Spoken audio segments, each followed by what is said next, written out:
यांच्या माध्यमातून आणि महाराष्ट्र राज्य महिला आयोगाकडे ही तक्रार आल्या कारणाने आपल्यासमोर आम्ही प्रसिद्धीसाठी ही पत्रकार परिषद घेत आहोत। आपल्याला सांगायचं म्हणजे या महाराष्ट्रामध्ये जे काही चाललेलं आहे ते कुणालाच पटत नाही।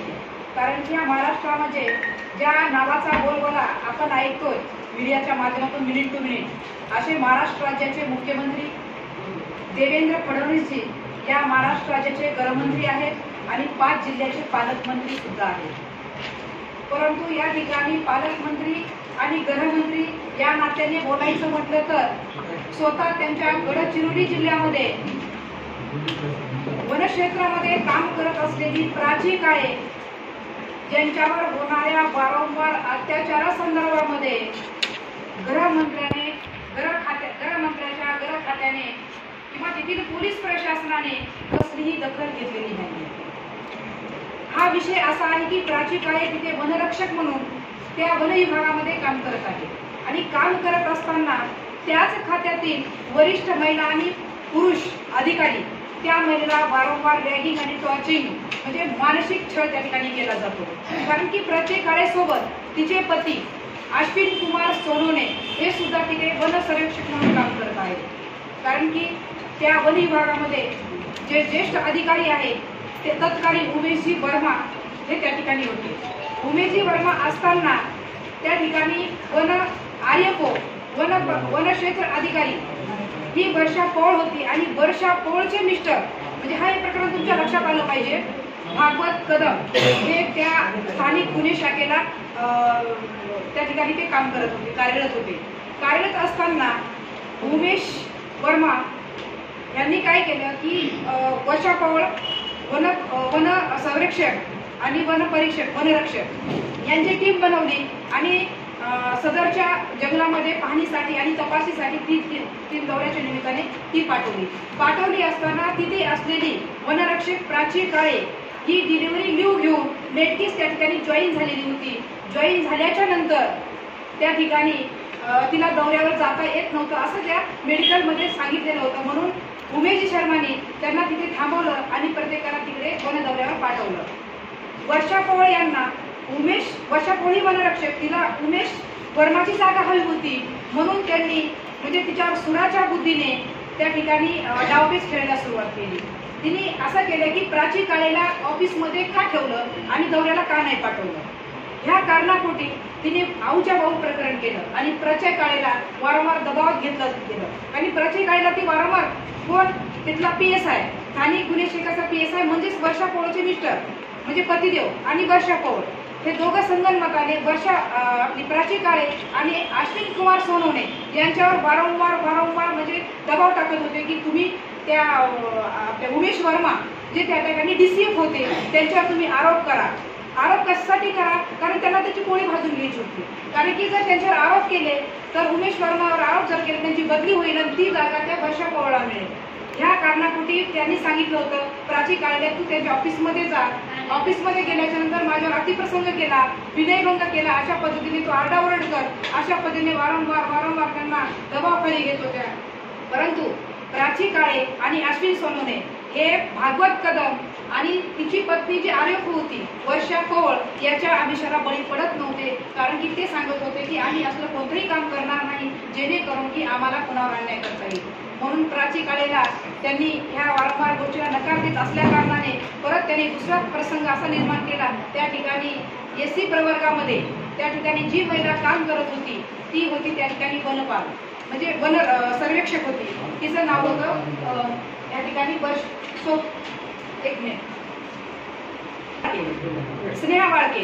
तर स्नेहा वाळकेला त्यांनी सांगितलं की तुम्ही काय करा की ही असं ऐकत नसेल तर ह्याच्यावर ॲट्रॉसिटीचा गुन्हा दाखल करा आणि दाखल केल्याच्या नंतर परत ही काय करेल की या ठिकाणी म्हणजे खूप मोठा प्रसंग या ठिकाणी तयार होईल आणि सहजपणे या ठिकाणी वाद निर्माण होऊन या विभागाची बदनामी होईल आणि या ठिकाणी विभागाची बदनामी झाल्याच्या नंतर या ठिकाणी जो उमेश शर्मा आहे तिथून निघून जातील। अशा पद्धतीने म्हणजे भागवत कदम आहेत किंवा स्नेहा वाळके असतील किंवा त्याचे सहकारी आपले 5 जण या ठिकाणी त्यांनी आरोपी या ठिकाणी सांगितलेले आहेत। त्या 5ही आरोपींना त्यांनी 5ही फिर्यादींना त्यांनी या ठिकाणी आरोपीच्या भवऱ्यामध्ये अडकून ठेवण्याचा प्रयत्न वारंवार PSI कदम असतील, PSI सिमरे जेणेकरून तपास अधिकारी असतील, त्यांनी वारंवार या दोन्ही दाम्पत्यांना आत्महत्या करण्यास प्रवृत्त केलेलं आहे. कारण की या ठिकाणी त्यांनी आपल्याकडे पुराव्यासही सगळे कागदपत्र दिलेले आहेत. तर प्राची काळे ही स्वतः या ठिकाणी आपल्याकडे अर्ज तिने महिलांकडे दाखल केलेला आहे. सुरुवातीच्या आता मी तुम्हाला एक प्रत्येक गोष्ट त्या ठिकाणी सांगणार आहे. सुरुवातीला स्वतःच्या स्वार्थासाठी प्राची काळेने आपल्याकडे दिलेला अर्ज आहे. स्वतःच्या स्वार्थासाठी आर्यप पवळवतीचे पती PSI भागवत कदम यांनी माध्यम म्हणून वापर करण्याचा प्रयत्न केला. त्यासाठी तिला वारंवार दबाव टाकून प्रोत्साहित करण्याचा प्रयत्न करण्यात आला. त्यानंतर त्यांच्या कार्यालयात संगीता गिरडकर या महिलेला त्यांनी सोबत घेऊन पुन्हा प्राची काळेवतीचे पती यांना वारंवार संबंधित कार्यालयाचे वरिष्ठ अधिकारी उमेश वर्मा यांच्यावर खोटे आरोप लावण्यास दबाव टाकत होते. त्यानंतर तिसरा पॉइंट आहे, त्यानंतर स्नेहा वाळके या SC महिला लिपिक या स्वतःच्या गटात सामील करून प्राची काळेवर जातीवाचक शिवीगाळ केली असे म्हणून ब्लॅकमेल करायला लावून धमकी द्यायला लावली. ॲट्रॉसिटीची तक्रार करण्यास धमकी दिली. वरील चारही कर्मचारी आर्यप पवळ, PSI कदम, संगीता गिरडकर, वन सर्वेक्षक स्नेहा वाळके लिपिक यांनी दबाव टाकून वारंवार प्रोत्साहित करून ब्लॅकमेल करून देखील प्राची काळेवतीचे पती अश्विन सोनवणे यांना त्यांचे एकही न ऐकण्यास त्यांना सांगितल्याप्रमाणे नकार दिला. त्यामुळे त्यांनी प्राची काळे व पतीसोबत बोलणे बंद केले. त्यानंतर दुसऱ्या कार्यालयातील कर्मचारी अरुण पेंदरकर, वनपाल बाळकृष्ण मांडुरकर, वन सर्वेक्षक यांच्या सोबत घेऊन प्राची काळे व तिच्या पतीला घाबरवणे, धमकावणे सुरू केले. पोलीस स्टेशन गडचिरोली येथे ॲट्रॉसिटीची तक्रार केली असे सांगून तक्रार वापस घ्यायची असेल तर आम्ही सांगतो ते करा असे ब्लॅकमेल करून मानसिक त्रास देणे सुरू केले. इतकेच नव्हे तर सर्व काही करून देखील प्राची काळे व अश्विन सोनवणे ते कोणत्याही खोट्या गोष्टीस नकार दिला. त्यावेळेस त्यांच्या जीवाला काहीतरी करण्याचा बेत या सर्व पाचही लोकांनी ठरवला. म्हणून ते घाबरून आणि भिवून त्यांनी कोर्टामध्ये याचिका दाखल केली. सर्व कहाणी त्यांनी कोर्टामध्ये मांडली आणि माननीय कोर्टाने पोलीस स्टेशनला आदेश दिले की हा गुन्हा तात्काळ पोलीस स्टेशनने गुन्हा दाखल करून घ्यावा. तशीच आपल्याकडे गुन्ह्याची प्रत सुद्धा आपल्याकडे आहे आणि भारतीय दंड संहिता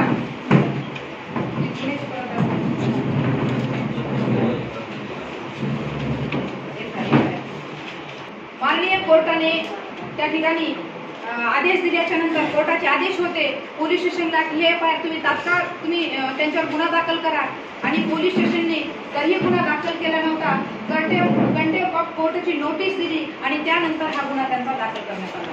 या गुन्ह्यामध्ये भारतीय दंड संहिता 1860 नुसार 120 ब 195 कलम 203 कलम 385 कलम 389 कलम 499 कलम 500 कलम 511 आणि 34 यानुसार त्या पोलीस स्टेशनला गुन्हाही दाखल झाला. आणि विशाखा समितीच्या गाईडलाईन्स नुसार जी ॲट्रॉसिटी दाखल केली होती वर्षा पौर्णिनी स्नेहा वाळकेनी ती सुद्धा खोटी त्या ठिकाणी दाखवली गेली. कारण की गाईडलाईन्स अशी आली होती की प्राची काळेचा त्याच्यामध्ये काही संबंध नाही. प्राची काळेने असा कोणताही जातीवाचक शब्द वापरला नाही तरीही प्राची काळेवर ॲट्रॉसिटीचा गुन्हा दाखल केलाय असं विशाखा समितीने या गाईडलाईन्स देऊन त्यांचा निकाल आहे विशाखा समितीचा आपल्याकडे. या ठिकाणी प्राची काळे ही गुन्हेगार नाही, दोषी नाही, तर दोषी ह्या स्नेहा वाळके, वर्षा पवळ, भागवत कदम आणि तिचे 2 सहकारी हे त्या ठिकाणी गुन्हेगार आहेत. एवढ्या सगळ्या या ठिकाणी प्राची काळेच्या बाजूने पुरावे असताना, कोर्टाचे आदेश असताना आणि कंटेम्प्ट ऑफ कोर्टाची नोटीस असताना सुद्धा त्या पोलीस स्टेशनने दिरंगाई केली आणि तत्कालीन जो तपास आहे गुन्हा दाखल झाल्याच्या नंतर तिथले PSI घुमरे यांच्याकडे होता आणि घुमरे हे स्थानिक गुन्हे शाखेतील भागवत कदम, वर्षा पौळ यांचे पती असल्याने त्यांनी सगळ्या संगनमताने याच्यावर कसलाही तपास केला नाही किंवा पुढची कोणतीही कारवाई करण्यात आली नाही. आजही ती कारवाई करण्यात आली नाही. त्यानंतर प्राची काळे यांनी त्या विभागाच्या पोलीस SP कडे, जिल्हाधिकाऱ्याकडे, हॉपकडे वारंवार तक्रार केली. हॉपकडेच नव्हे तर मला असं वाटतंय की वन विभागाचे सन्माननीय मंत्री महोदय, सचिव यांच्याकडे सुद्धा त्यांनी तक्रार केली की अशा पद्धतीने वारंवार माझ्यावर अन्याय होतोय, अत्याचार होतोय आणि पोलीस विभागातील जे कर्मचारी आहेत ते वन विभागातील आर्यप, वर्षा पवळ यांना पाठीशी घालण्याचा प्रयत्न करतायत आणि वारंवार मला या ठिकाणी तुमचं आम्ही बरं वाईट करू, तुमचे हातपाय तोडू आणि तुम्हाला आम्ही या ठिकाणी ठेवणार नाही, वेट अँड वॉच म्हणजे ह्या शब्दामध्ये म्हणजे हे जे मी बोलतेय ते जबाबदारीने बोलते. ह्या सगळे पुरावे ज्याने कोर्टाचा आदेश आपल्याकडे आहे, कंटेम्प्ट ऑफ कोर्टाची नोटीस पण आहे आणि त्यांच्यावर गुन्हे दाखल झाल्याचा FIR सुद्धा आपल्याकडे आहे. आणि वारंवार जिल्हाधिकारी साहेबांनी सुद्धा ह्या प्रकरणामध्ये त्वरित त्यांची कारवाई करावी, त्यांचा तपास करावा आणि चार्जशीट कोर्टाकडे पाठवण्यात यावा असे आदेश दिले असताना सुद्धा पोलीस प्रशासन कसलीही कारवाई या प्रकरणामध्ये करत नाही. तर मला ह्या प्रकरणाच्या पाठीमागे आपल्याला एवढंच सांगायचं आहे, वारंवार प्रत्येक क्षेत्रामध्ये महिलांवर अन्याय अत्याचार केला जातो. कारण की आज ज्या महिला आहेत आपल्या क्षेत्रामध्ये कर्तव्य पार पाडतात, अधिकारीपासून तर कर्मचारीपर्यंत, आणि अनेक क्षेत्रामध्ये महिला अतिशय पुढाकाराने काम करत असतात. परंतु संबंधित खात्यातलेच वरिष्ठ अधिकारी आणि वरिष्ठ महिला जर त्यांना अशी कुचंबारा करत असतील आणि आत्महत्या करण्यास प्रवृत्त करत असतील तर मला असं वाटतंय की महाराष्ट्रामध्ये शिकल्या सवरलेली महिला कधीही या कर्तव्याला समोर जाऊ शकणार नाही असा प्रश्न या महाराष्ट्रासमोर टाकलाय. कारण की आज जे सरकार आहे ते सरकार आहे देवेंद्र फडणवीस भाजपाचं सरकार आहे, शिंदे त्याच्यामध्ये सामील झालेले आहे, ते उपमुख्यमंत्री आहेत या महाराष्ट्राचे आणि ह्या महाराष्ट्राला दोन उपमुख्यमंत्री असताना सुद्धा या महाराष्ट्रातील माता भगिनी सुरक्षित नाही आणि त्या ठिकाणी त्यांना कसल्याही प्रकारचं संरक्षण नाही. कारण की प्राची काळे ही जीवाची बाजी लावून वनामध्ये वनरक्षक या पदाची जिम्मेदारी निभवत आहे आणि त्या मुलीला कर्तव्य करत असताना अनेक पोलीस प्रशासनातील वरिष्ठ अधिकारी असतील किंवा वन भागामधील वरिष्ठ अधिकारी पुरुष असतील एकदम रॅगिंगच्या माध्यमातून, टॉर्चरिंगच्या माध्यमातून तिच्या दोन्ही पती आणि पत्नीला म्हणजे अश्विन कुमार सोनवणे आणि प्राची काळे यांना आत्महत्या करण्यास प्रवृत्त करतायत. तर यांच्यावर गुन्हा तर दाखल झालाय, परंतु त्यांच्यावर जी कारवाई व्हायला पाहिजे, तो तपास व्हायला पाहिजे आणि कोर्टाकडे ते चार्जशीट तात्काळ गेलं पाहिजे, हे होत नाहीये. म्हणून आमचा प्रश्न आहे उद्धव बाळासाहेब ठाकरे गटाच्या वतीने, हे जे मिंदे सरकार आहे, हे जे हिटलरशाही सरकार आहे आणि ज्या उपमुख्यमंत्र्याकडे आणि ज्या गृहमंत्र्याकडे जेणेकरून स्वतःला ते आज चाणक्य समजतायत आणि असं समजतं हा महाराष्ट्र फक्त मीच चालवतोय, ते भ्रमात आले. कारण की ते स्वतः सबसे राकेशी ठरलेले आहेत गृहमंत्री म्हणून. कारण की या ठिकाणी महिला सुरक्षित नाही, या ठिकाणी युवक सुरक्षित नाही आणि ह्या पोलीस प्रशासनामध्ये कसलाही वचक राहिलेला नाही, कसलाही दबाव राहिलेला नाही. आंधळ दळतंय आणि कुत्र पीठ खातंय अशी परिस्थिती या प्रशासनात चालली. म्हणजे मला असं म्हणायचंय, पक्ष तोडायचा फोडायचा, प्रत्येक पक्षातला पैशावाला दिग्गज कार्यकर्ता किंवा नेता उचलायचा, आपल्या पक्षामध्ये सामील करायचा. एक खिचडी कशी असते, खिचडी सरकार ज्याला आपण म्हणू, कधी काँग्रेसचा नेता फोडायचा, कधी भाजपचा नेता फोडायचा, कधी अनेक असे मोठमोठे नेते करायचं, त्याचं वॉशिंग करायचं आणि परत आपल्या गटामध्ये सामील करायचं. परंतु मी या ठिकाणी इशारा करते या सरकारला, कारण की आता बस झालं. कारण की पूर्ण जनता आपल्याला ऐकते. कारण की जाती जातीमध्ये तुम्ही भांडणं लावताय, प्रत्येक जातीचं तुम्ही म्हणजे वाद निर्माण करून स्वतःची पोळी शेकण्याचा प्रयत्न करताय. परंतु आम्ही स्वतः ऍडव्होकेट संगीता चव्हाण या पक्षाची म्हणजे उद्धव बाळासाहेब ठाकरे गटाची मी जिल्हा संघटिका आहे बीडची. माझ्यासमोर माझे बंधू या ठिकाणी जिल्हा प्रमुख गणेशजी बरेकर आहे, युवा सेना आहे, महिला आघाडी आहे आणि तसंच त्यानंतरची जबाबदारी जेव्हा तत्कालीन मुख्यमंत्री उद्धव बाळासाहेब ठाकरे होते तेव्हा माझ्याकडे महिला आयोगाची सदस्यपदाची जबाबदारी देण्यात आली. तेव्हापासूनचे आजपर्यंत आम्ही तांड्यापासून ते गावापर्यंत आणि प्रत्येक वाड्या वस्त्यावर जाऊन महिलांचे प्रश्न ऐकतोय, महिलांचे प्रश्न सोडवतोय. पण जेव्हा आम्ही शासन दरबारामध्ये आवाज उठवण्याचा प्रयत्न करतो, पोलीस प्रशासनाकडे आम्ही म्हणतोय की ह्या सूचना दिल्या गेल्या, ह्यांच्यावर कारवाई केली पाहिजे, परंतु पोलीस प्रशासन कसलीही या ठिकाणी भूमिका घेत नाही, या ठिकाणी बघ्याची भूमिका घेतली गेली आहे.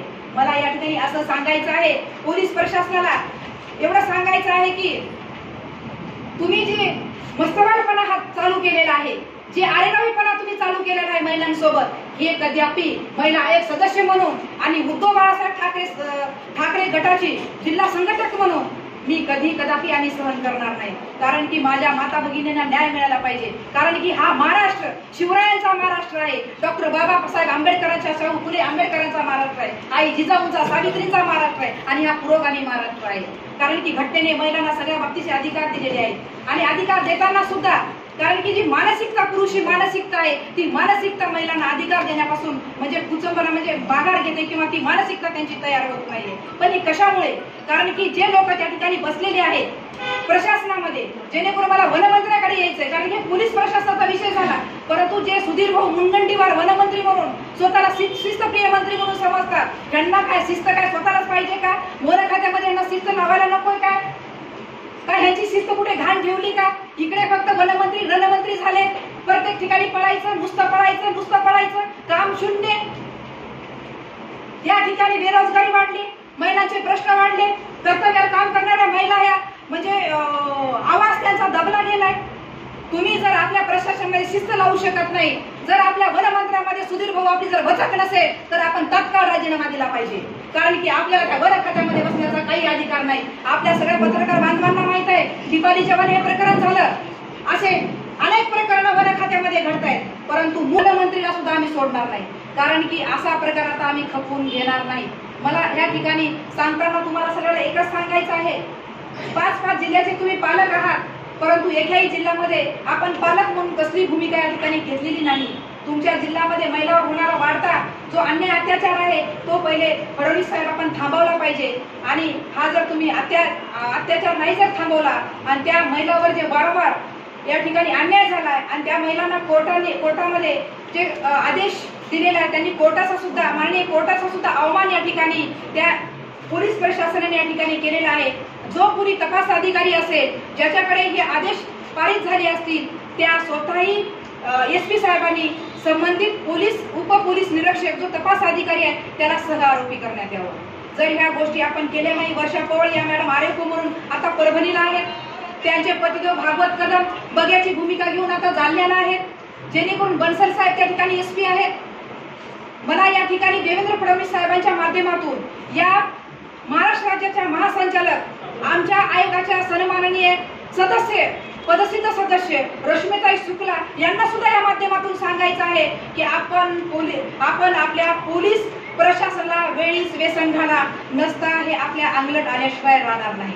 कारण की ते झालंय कसं, या ठिकाणी पोलीस प्रशासनाला वेगळीच कामं लावून दिली, पोलीस रक्षक असून भक्षक बनला, तर ह्या पोलीस खात्याला नेमकं करायचंय काय हा प्रश्न सगळ्यात महत्वाचा आहे.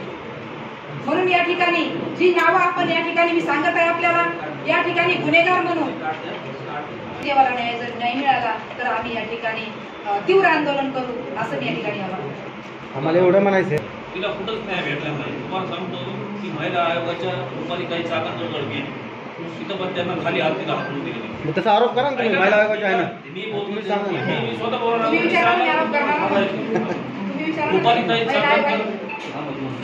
दुपारी काही चाकरकडे ती महिला गेली, तिला तिथून हाकलून दिलं.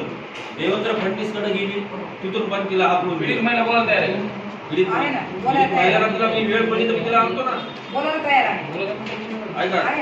ऐका ती देवेंद्र फडणवीसकडे गेली, तिथून पण त्यांना खाली हात त्यांना हाकलून दिलं. मुनगंटीवारकडे गेली, तिथून सुद्धा त्यांना हाकलून दिलं. एकनाथ शिंदेकडे गेली, तिथून सुद्धा त्यांना हाकलून दिलं. कोर्टाचे आदेश त्याच्यावर कारवाई करा तरी त्या SPने त्यांना तिथून हे करून टाकलं, हाकलून दिलं. मग नंतर त्यांना तिथं कळलं की बीडची शिवसेना उद्धव बाळासाहेब ठाकरे गटाकडून आपल्याला न्याय भेटेल. गणेश वरेकर, महिला आघाडीच्या संगीताताई ह्या माध्यमातून त्या आमच्यापर्यंत इथं आल्या कॉन्टॅक्ट करीत आम्हाला. मग कॉन्टॅक्ट करीत आम्हाला इथं आल्यानंतर मग त्यांना आम्ही सांगितलं तुम्हाला न्याय देऊ. आणि एवढं पण तुम्हाला सांगतोय, ह्याच्यामध्ये जर तिला न्याय नाही भेटला तर आमची ताई येते, त्या ताईला आम्ही बहीण मानतो, तिला निलंबन करून त्या अधिकाऱ्याचं सांगायचं हीच आमची उद्धव बाळासाहेब ठाकरे गटातर्फे तिला आमची ववाळणी राहणार आहे, ह्याच्यावर आम्ही ऍक्शनच घेणार आहे. ह्याच्यावर जर आणि पूर्ण पुरावा सकट आहे, तिच्यावर अॅट्रॉसिटी दाखल केली, ती सुद्धा बनावट दाखल केली, त्याचे सुद्धा आपल्यापाशी पुरावे, CD आहे तिच्यापाशी, परत रेकॉर्डिंग पण आहे, सगळ्या पद्धतीने म्हणजे पुरावे सगळे तिच्यापाशी.